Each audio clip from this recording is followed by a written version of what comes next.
This is a class on name analysis, and this goes over the various kinds of names. Like here's a name with 5 letters. The middle letter is what they call a hinge letter. A hinge letter would have to do with karma and what hang-ups somebody has and what they would have to learn from changes in their life. Like over here, it's the karma's R, which is the karma of the mind, to learn to make decisions, to learn to end things, and to learn to make a new beginning.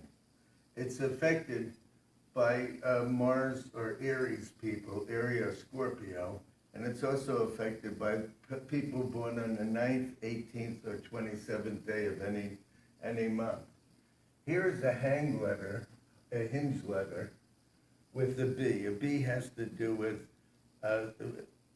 misbalance in money or emotions.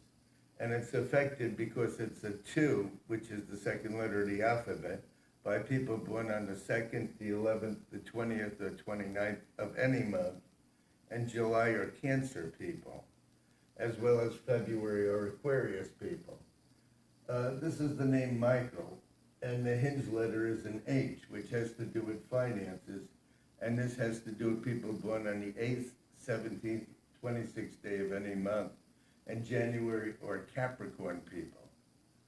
Now, when a letter starts out, or a word, and it starts with a consonant and ends with a vowel, the person starts out in relationships as being very closed, and then eventually they open up.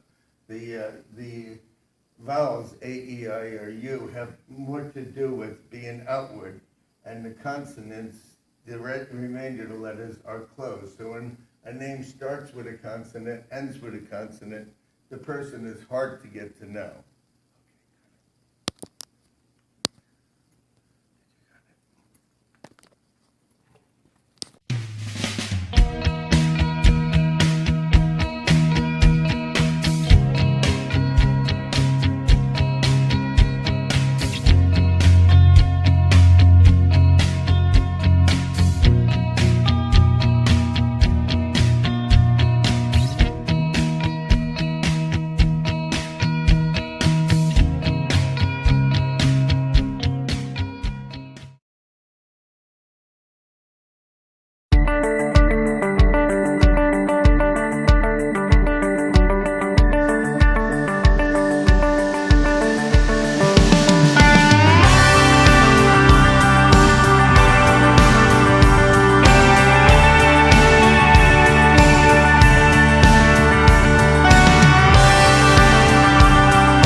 For a long time, I wanted to talk about, the psychic field and doing readings, because there's so much that people don't realize about the psychic world.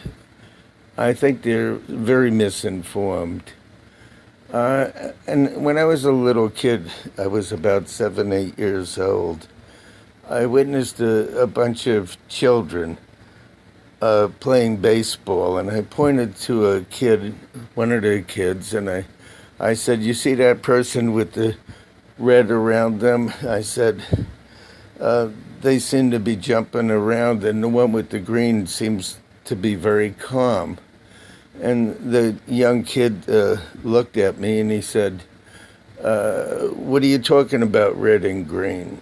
I said, "The one that has the red stuff around him, not the green stuff around him." And I didn't realize it, but I was seeing auras. And that was the beginning of the perceptions that I had. I basically started as a psychic, and I attended a psychic group, and I was buying a bunch of used books from a secondhand bookstore in Elizabeth, New Jersey. And from those books, it was, a lot of them were written by Cairo, who was known as Count Louis Harmon. He was famous for writing books on palmistry and numbers and things like that, and I had read all his books, and I guess I became a devoted fan. I attended a group of psychic people, and it was in Hillsborough, New Jersey. And I was asked by the person, Thelma Venwert, to read these books and to give a talk on numerology. And I said, well, I didn't know anything about numerology. I was just a psychic. And she said, well, study the books, and next week you can give a talk on it. And I said, okay, I'll do it. And I read the books, and I gave a talk, and she had said to me that I got things out of the book that nobody else had ever gotten, that she read all those books and never got out of those books what I got out of those books, because I started doing what I call event predictive analysis, which is when people's lives are going to change, and that's always been my specialty. And in the 1970s, it was kind of the golden age of the psychic. Psychics prior to that were behind closed doors, and in the 70s they were starting to go out into shopping malls. And I became a part of that era, and I went under the name Alan Vee. I was a psychic, and my name was actually AlanVenturella. And people would, I just had Alan Vee, a V with a period, and they said, well, what's your name? I said, Vee. And I became known as Alan Vee. And it was like a psychic academia. The psychic malls, they would have 30, 40 psychics, and you'd have a crystal ball reader, a tea reader, a tarot card reader, a regular card reader, a numerologist. Somebody would be reading rune stones, and I knew a lady that read flowers, and so forth and so on. And it was a very competitive situation. Initially, I just wanted to be a psychic, but you were better off being what they call multi-skilled. And I met a lot of old-time psychics, and I learned their lessons. I learned lessons from them.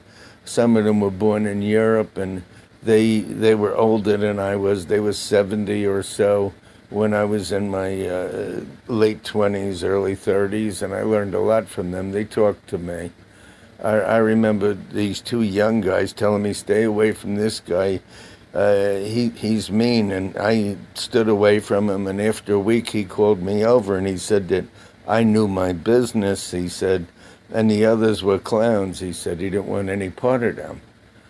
And I got a tarot card reading from him, and I found out he was like the dean of Kabbalistic card readers, and he knew the numbers and the pictographs on the cards by heart, and it was very interesting the way he depicted tarot cards. It's not what people think it is.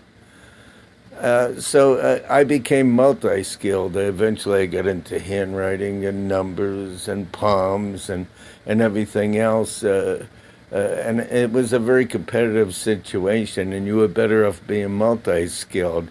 And on the flyers I had, it would say that there would be a combination reading of palms and cards and handwriting and names and so forth. And I was wondering why these older ladies were bringing me their combs. They thought it was a comb reading, C-O-M-B, and that's just a joke. But it became a winning combination. And the people that just did the psychic, it was too undependable. And when you were multi-skilled as well as psychic, and people seem to think it's one or the other. It's not. It's a combination.